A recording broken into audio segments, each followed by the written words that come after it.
Bismillahirrahmanirrahim. Assalamu alaikum, my dear students. Hope you are fine. I am here with you, lecture number 6 of data structures and algorithms course. Today's lecture is about mathematical preliminaries, and this is the part 1 of this series. And in today's lecture, we will discuss about sets and relations. My name is Dr. Aftab Akram, and I have done my PhD in computer science from South China Normal University in Guangzhou, China. And currently, I am working as a lecturer in Division of Science and Technology, University of Education, Lahore. तो आइए ये lecture start करते हैं. सबसे पहले इसमें हमें देखना है कि what are sets and what are relation. तो हम स्टार्ट करेंगे बिल्कुल जो है इसकी बेसिक डेफिनेशन से, और उसके बाद इसको जो है हम आहिस्ता आहिस्ता जो है हम इसकी डिटेल्स की तरफ जाएंगे. So let's begin. So what is a set? A set is a collection of distinguishable members of elements. So actually this is a group of elements collected together.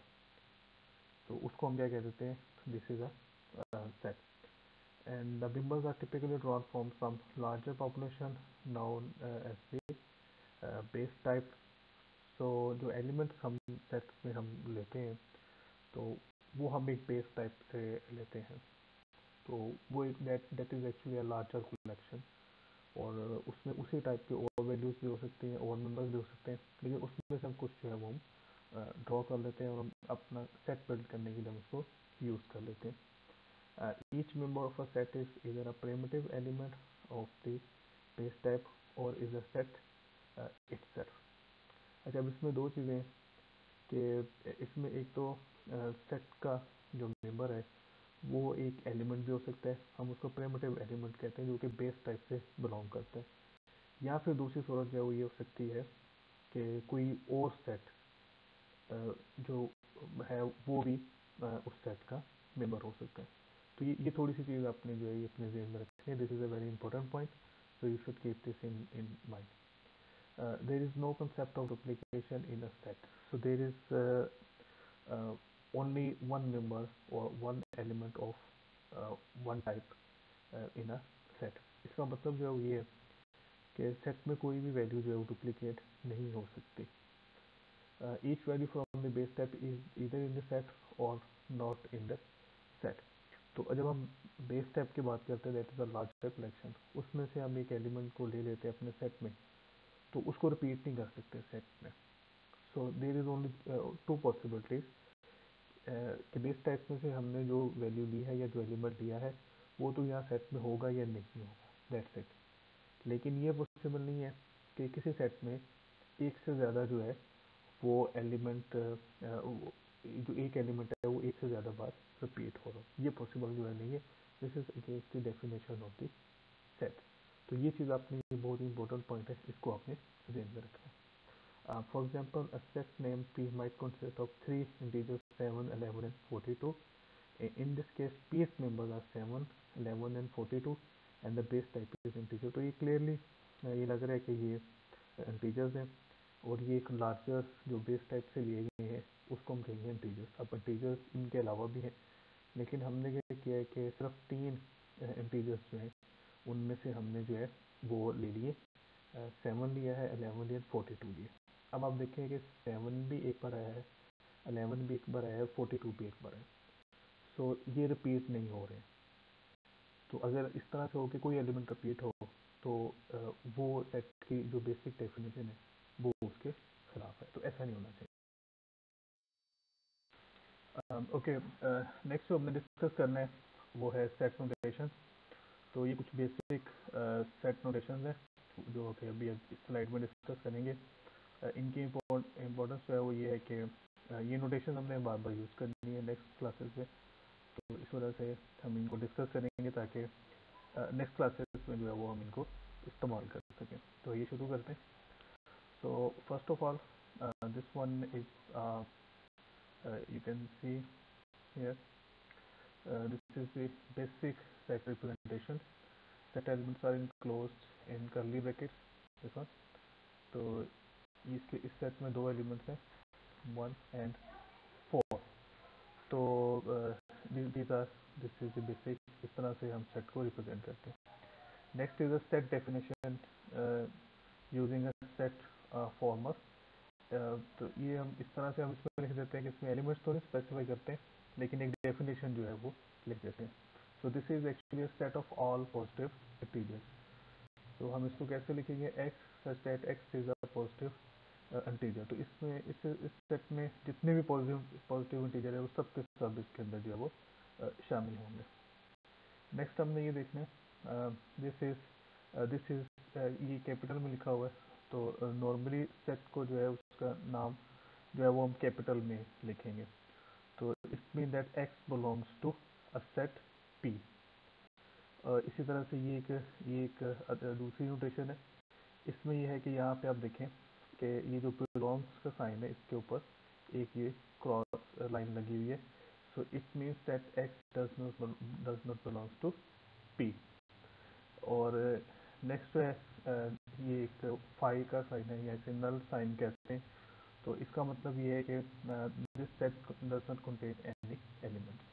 सो अगर कोई सेट है लेट्स से क्यू और उसके आगे इस तरह से लिखा हुआ है फाई, तो इट्स मीन कि इस सेट का कोई भी एलिमेंट नहीं है। यहाँ हम इसको इस तरह से भी लिख सकते हैं कि कर्ली ब्रैकेट्स लिखें लेकिन उसके अंदर कोई भी एलिमेंट जो है वो नहीं है। तो it's mean this is an empty set और नल सेट। अच्छा, इसके बाद this is set name P and it is written under between two parallel lines.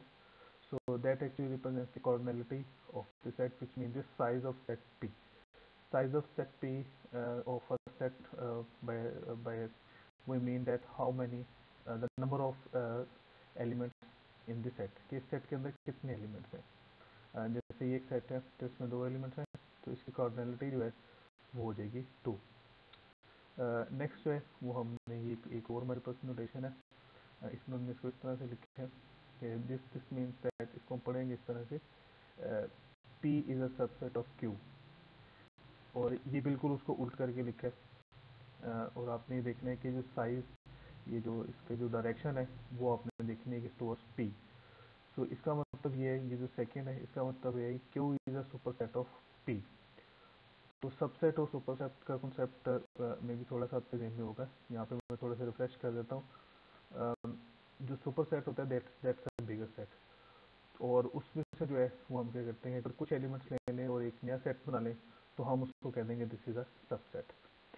तो in this case Q is a superset and P is a subset, और हम उसको लिखेंगे इस तरह से, P is a subset of set Q and Q is a superset of set P.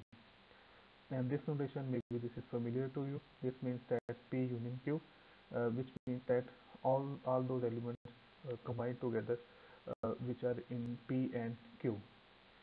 तो इसमें क्या होगा कि हम उनके P और Q के दोनों के एलिमेंट्स को कंबाइन करके लिखेंगे, but there will be no duplication, क्योंकि हमने ये देखा था कि सेट डेफिनेशन में ये है कि उसमें डुप्लीकेट वैल्यूज उसके अंदर नहीं होती।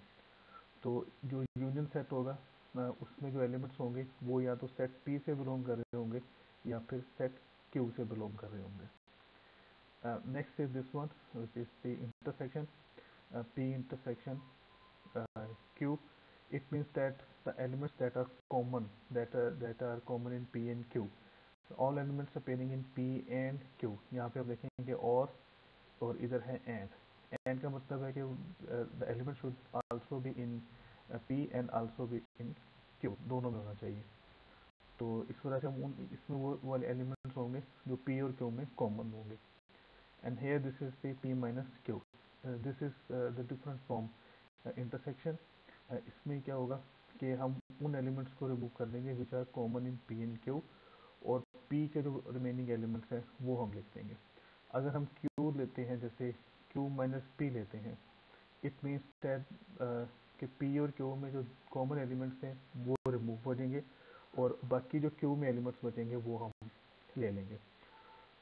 एंड एक चीज़ अभी हम आगे चल के भी देखेंगे कि नॉर्मली क्या होता है कि अगर हम इस तरह से लिखें P इंटरसेक्शन Q और Q intersection P, that is same, ये सेम होगा। But if we write P minus Q और Q माइनस P, ये सेम नहीं होगा।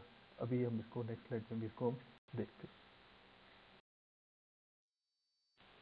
ओके, छोटी सी एक एक्सरसाइज करते हैं। हमारे पास 3 सेट्स हैं, पी, क्यू एंड आर। तो कुछ क्वेश्चन हैं वो आपने सॉल्व करने हैं, और यहाँ पे आपने करना है कि थोड़ी देर के लिए लेक्चर को पॉज करें और इन क्वेश्चन का आंसर सोचें क्या है, और उसके बाद फिर जो है वो आपने नेक्स्ट स्लाइड पे जो है वो जाना है।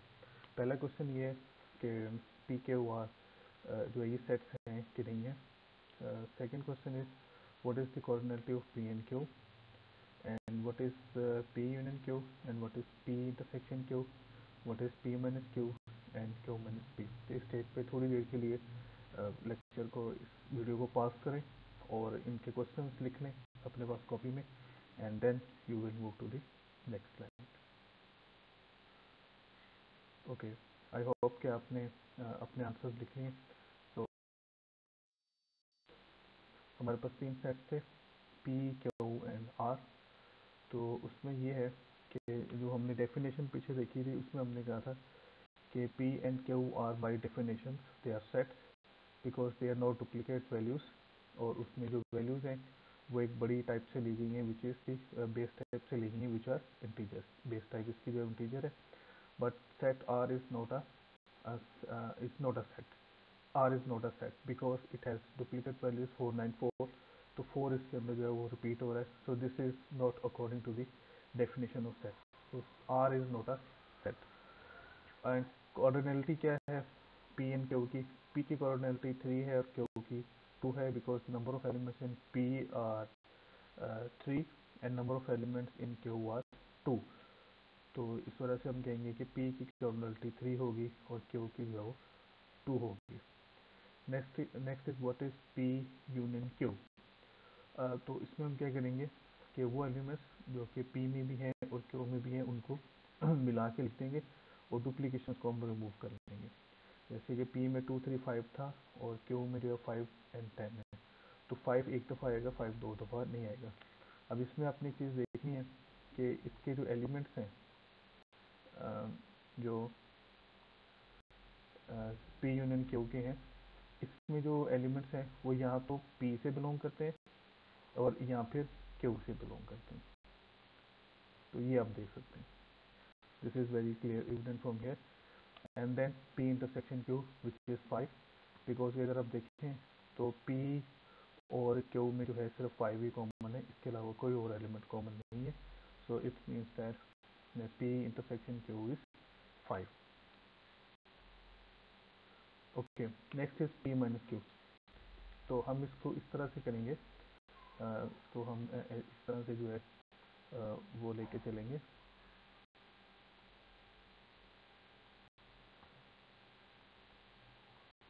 कि इसमें आपने क्या देखना है कि जो कॉमन एलिमेंट्स हैं P और Q में वो आपने रिमूव कर देंगे, और अगर हम P माइनस Q ले रहे हैं तो जो बाकी एलिमेंट्स बचेंगे वो हमारा आंसर होगा। तो अब आप देखेंगे P माइनस Q में दिस इज 2 एंड 3 हमारे पास बचा है, क्योंकि 5 was common between P and Q, so 5 was removed और बाकी सिर्फ बचा है 2 एंड 3। तो दैट इज आवर आंसर। और इसके बाद जो है वो हमने क्या देखना है कि हमारे पास जो है वो हमने देखना what is Q minus P। तो इसमें अगर आप इसको देखें तो इसमें क्या है कि Q is first and P उसके बाद आएगा। तो इन दोनों में अगेन जो है वो 5 कॉमन है, लेकिन यहाँ पे जो Q में है बाकी बचेगा 10। So our answer is 10। So Q minus P is 10।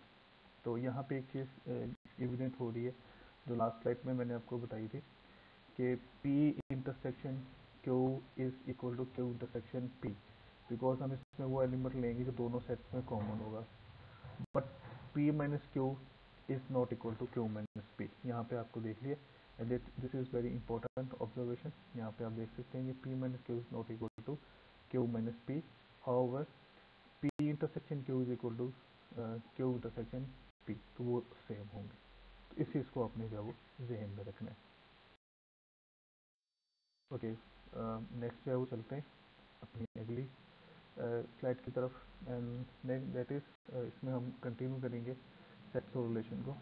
The power set of a set S is the set of all possible subsets for S।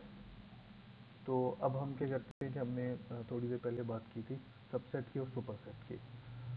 तो उसमें क्या होगा कि हम एक पावर सेट बनाएंगे जिसमें S के तमाम पॉसिबल सबसेट्स जो हैं वो आ जाते हैं। तो सपोज आप करें कि S में 3 एलिमेंट्स हैं A B एंड C।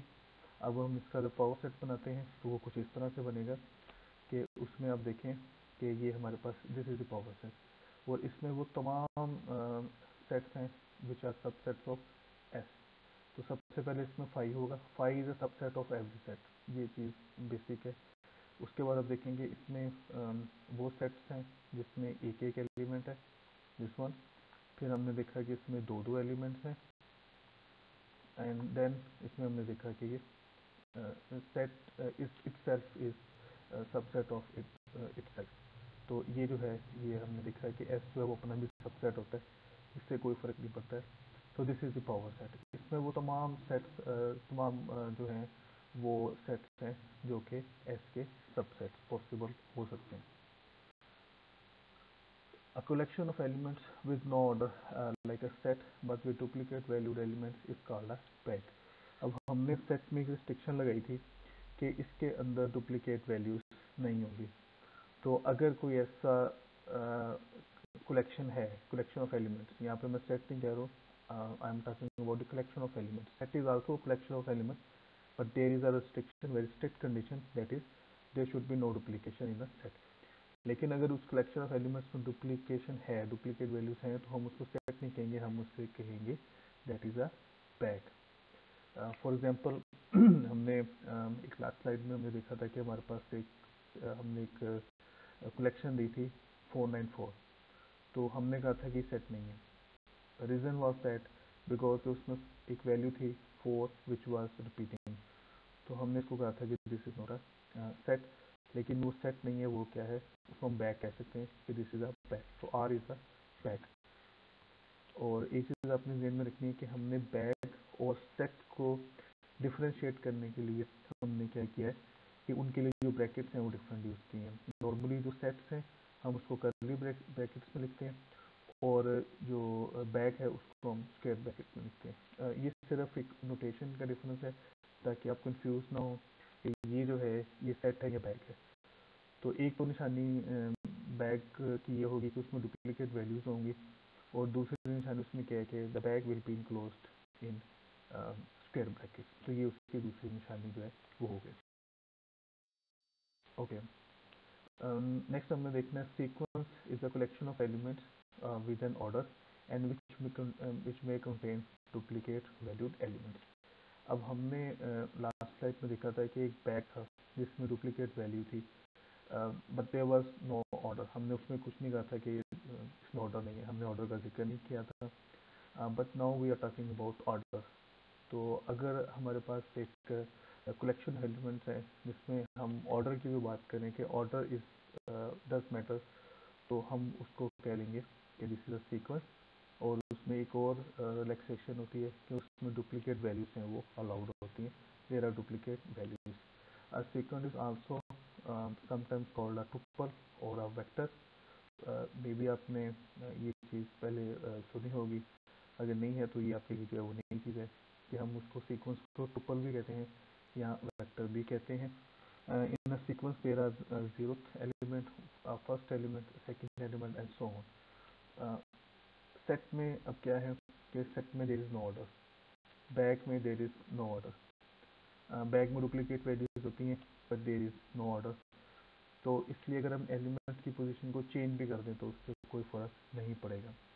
लेकिन सीक्वेंस में क्या है कि इसमें जो है वो एलिमेंट्स की पोजीशन उनके ऑर्डर से फ़र्क पड़ेगा। तो एलिमेंट्स एट जीरो पोजीशन, एक एलिमेंट है उसके साथ पोजीशन है zero, first, second, third, fourth up to so on, जितने भी एलिमेंट्स उसके अंदर जो है वो होंगे तो उसकी पोजीशन जो है वो उस पर जो है वो फ़र्क पड़ेगा, वो भी उसको भी हम काउंट करेंगे। फॉर एग्जांपल हमारे पास ये एक सीक्वेंस है। अच्छा, ये अब एक और इसमें हम देखें कि हमने इसको डिफरेंट टाइप की इस kind of broad angle bracket, तो इसको हमने सीक्वेंस को हमने इस तरह से लिखा है। तो हमारे पास ये दो सीक्वेंस है, one sequence is 3, 4, 5 and 4। Of course इसमें डुप्लीकेट वैल्यूज इसलिए इंक्लूड की हैं ताकि आपके जहन में ये रहे कि इसमें डुप्लीकेट वैल्यूज जो पॉसिबल हैं। Is a sequence and then we have another sequence which is 3, 5, 4, 4। और दोनों सीक्वेंस में डिफरेंस क्या है कि एलिमेंट्स इसमें सेम है but order is different.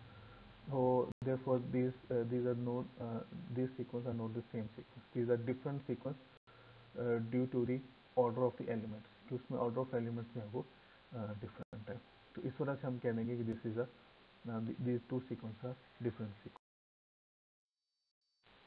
Okay, our relation R over set S is a set of ordered pairs from S. ordered pairs अब क्या होंगे कि उसमें दो एक सीक्वेंस में दो एलिमेंट्स उसमें होंगे और वो हम S एक सेट S से लेंगे।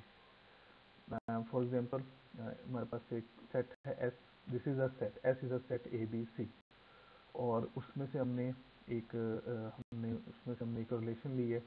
और आप इसमें देखेंगे इसमें हमने ऑर्डर पेयर अब देखें कि हर सीक्वेंस में सिर्फ दो एलिमेंट्स हैं। तो पहला जो सीक्वेंस है this is A and C, दूसरा सीक्वेंस है this is B and C, and the third sequence C and B। तो हमने कहा था कि ऑर्डर सीक्वेंस में मैटर करता है, तो इसलिए B एंड C और C एंड B ये आपस में बराबर जो है वो नहीं है। तो दिस इज अ रिलेशन, इसको हम कह देंगे दिस इज अ रिलेशन।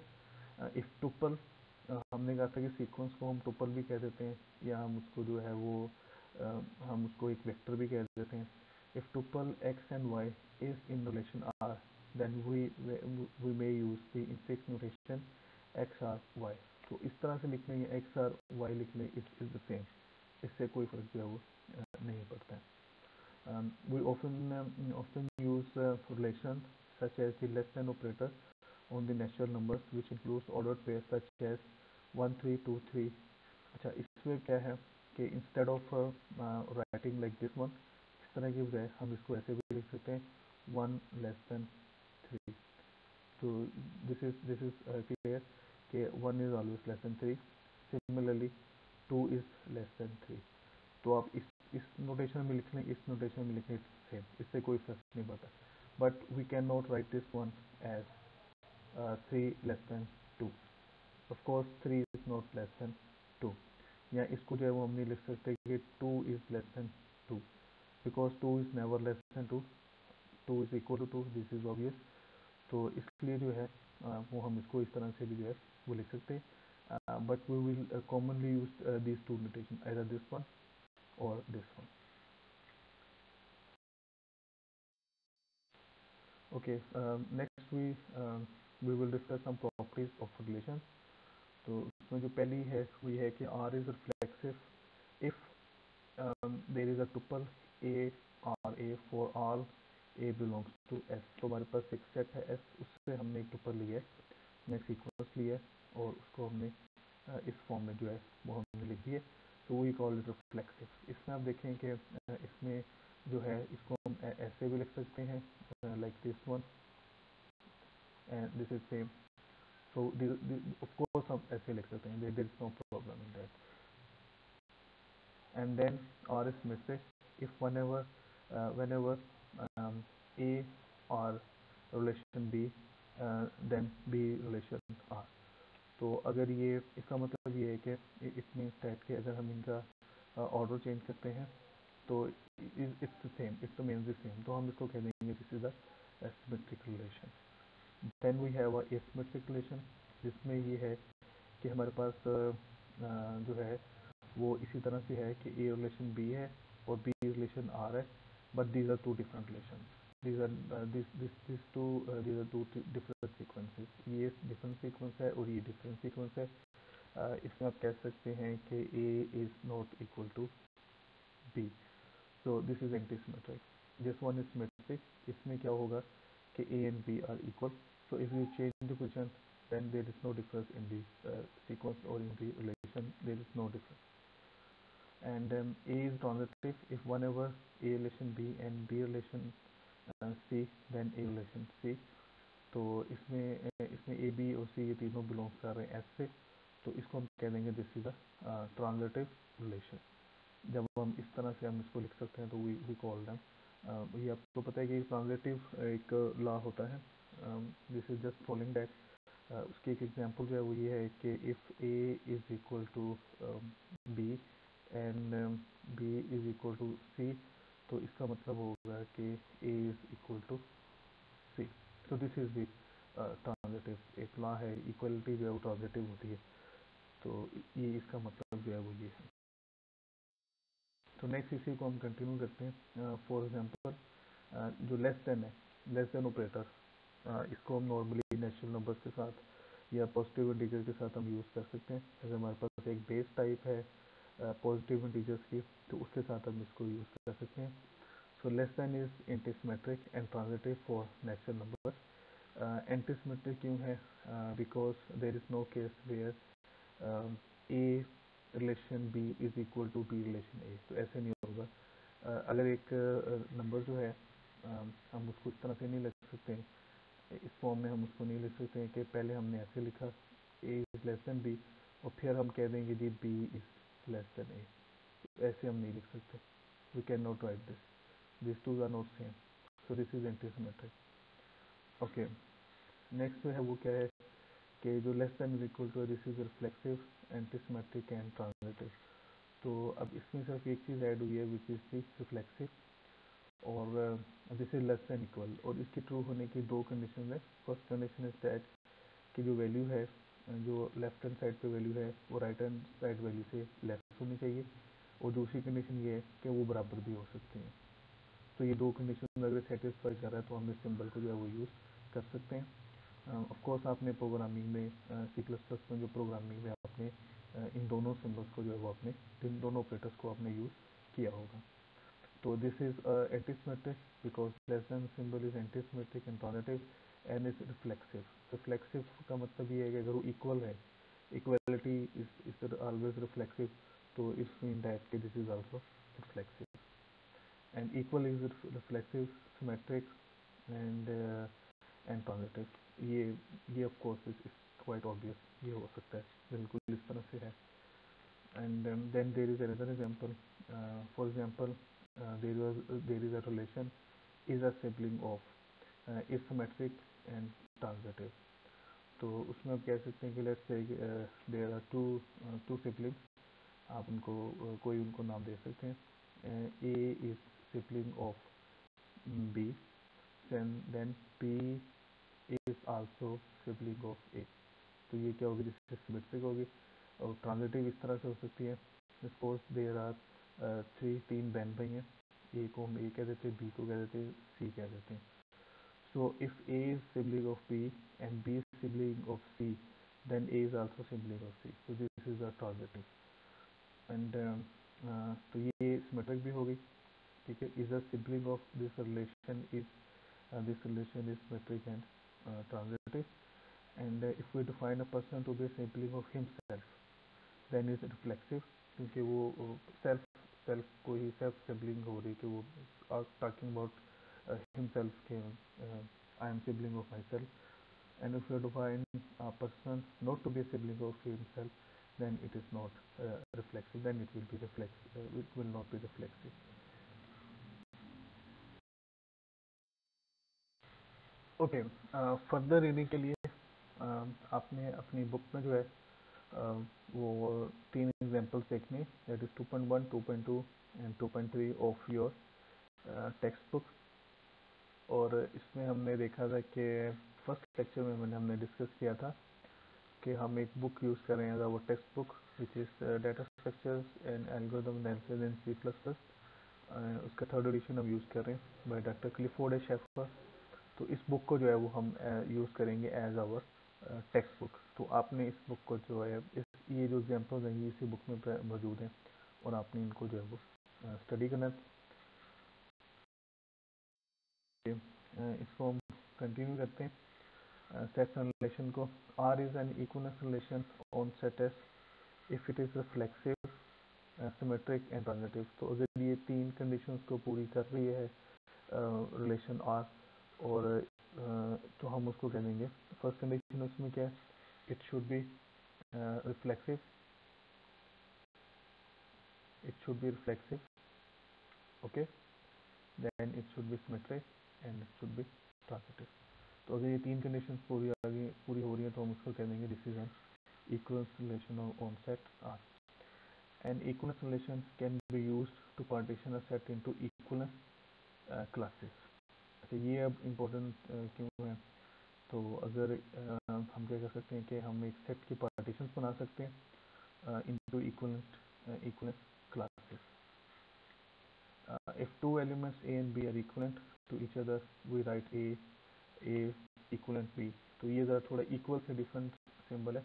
इसमें तीन पैरेलल लाइंस में वो होती हैं, इक्वल में दो होती हैं तो इसमें तीन होती हैं. So we call these two elements are equivalent to each other. और उसके लिए जो इक्वलेंस की जो कंडीशन है वो ये है कि जो जिस रिलेशन में से बिलोंग कर रहे हैं these are from a equivalence relation which is reflexive, symmetric and transitive. A partition of a set S is a collection of subsets that are disjoint from each other and whose union is S. हमारे पास एक set है S. हम उसकी partition बनाते हैं. Suppose कि हम उसकी दो पार्टीशन बना सकते हैं. अब उसमें क्या होगा कि उसमें हमने दो कंडीशन फॉलो करनी है. पहली ये कि these are subsets of A, subsets of S. हमने अभी शुरू में हमने देखा था कि हमारे पास एक पावर सेट होता है जिसमें S के तमाम जो है वो सबसेट उसके अंदर मौजूद होते हैं. तो हम ये दोनों सबसेट उसी में से ले सकते हैं, उस पावर सेट में से हम ले सकते हैं. तो अब उसमें हम क्या कह देंगे कि एक पार्टीशन हमने बनाई है जिसमें एलिमेंट्स जो एस के हैं वही मौजूद है but they are disjoint. Disjoint का मतलब ये है कि उनमें कोई सिमिलरिटी नहीं है. अगर आप उनकी इंटरसेक्शन लेंगे that will be empty set. तो ये उसकी है. और लेकिन जब आप उसको यूनियन उसका लेंगे तो that is equal to S, वो एस बन जाएगा. ठीक है. तो ये चीज़ आपने अपने ज़हन में रखनी है कि डिसजॉइंट का मतलब क्या है कि there intersection is always empty, there is no similar element. उनमें कोई भी सिमिलर एलिमेंट जो है वो उनके अंदर नहीं है. An equivalence relation on set S partition is set into subset whose elements are equivalent. उसका मतलब ये है कि the elements they will be equivalent to each other. They will be partitions on S. set S की partitions होंगी और वो subset S के ही होंगे बट जिनके एलिमेंट्स हैं वो. नेक्स्ट हमने देखने के a binding relation is called a partial order if it is antisymmetric and transitive. The set on which the partial order is defined is called a partially ordered set or poset. हम उसको जो है वो कह देंगे. So the binding relation का मतलब ये है कि इसमें जो है वो दो एलिमेंट्स, हाँ इसके अंदर जो है वो दो एलिमेंट्स जो है उसके अंदर होंगे. तो हम उसको कह देंगे कि इस in partial order if it is antisymmetric and transitive. और हम एक सेट में से लेंगे जिसको हम कह देंगे that is a partially ordered set. Elements x and y of a set are comparable under a given relation if either x are relation y or y relation x. Okay. If every pair of distinct elements in a partial order are comparable, then the order is called a total order or linear order. तो उसमें हमने भी कहा था कि comparable कि अगर उसमें सीक्वेंस एक मौजूद है जिसमें ऑर्डर पेयर्स है हमारे पास, एक्स और वाई या वाई और एक्स हमारे पास हैं, तो हम उससे कह देंगे कि दीज आर कंपेरेबल. और अगर उसमें जो है वो every pair of distinct elements in a partial order are comparable, then order is called a total order or linear order. तो इसकी जो है वो देखते हैं. This is example 2.4 from your book. For integers relations less than and less than equal defines partial orders. तो इसमें हम ये ऑलरेडी देख चुके हैं कि ये दोनों जो रिलेशन हैं these are antisymmetric and transitive. Operation R is in total order. This is also in total order because for every pair of integer x and y such that x is not equal to y, either x is less than y or y is less than x. तो इन दोनों में से एक चीज़ लाजमी true होगी. अगर x और y equal नहीं है then दो पॉसिबिलिटीज़ है, या तो x is less then y या फिर क्या होगा कि y is less then x. ये दोनों चीज़ें पॉसिबल ये होंगी तो इसी को हम कहेंगे this is the This is total order. Likewise, less than equal is also total order because for every pair of integer x and y, um, which are in such that x and y are not equal, they are not equal, and then either x is less than equal to y or y is less than equal to x, तो ये भी जो है ये total order में होगी।